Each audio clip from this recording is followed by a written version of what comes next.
DJ Yadav. DJ Rekura.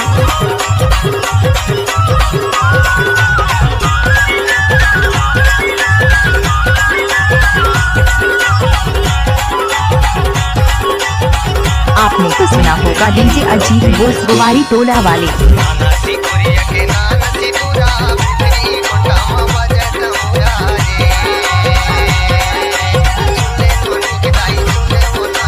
DJ Rekura.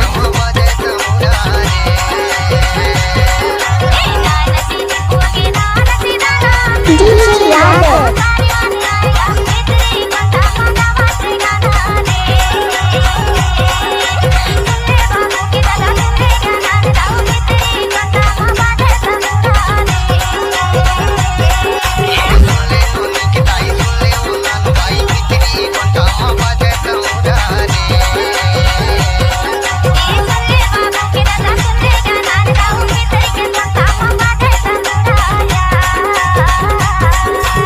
आपका क्या नाम है? DJ Ajit, DJ Ajit, DJ Ajit, Sandaliya वाले, संडलिया वाले, संडलिया वाले।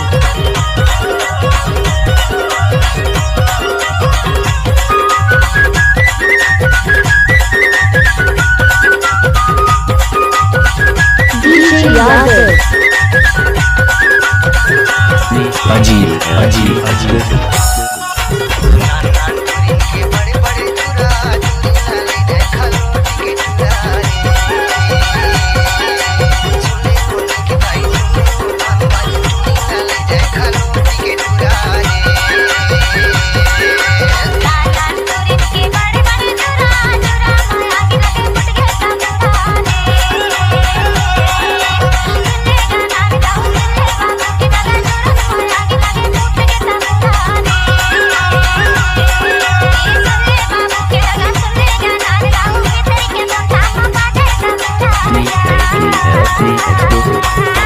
आपने तो सुना होगा डीजे अजीत बोस गुवारी टोला वाले। सुना होगा डीजे अजीत बोस गुवारी टोला वाले।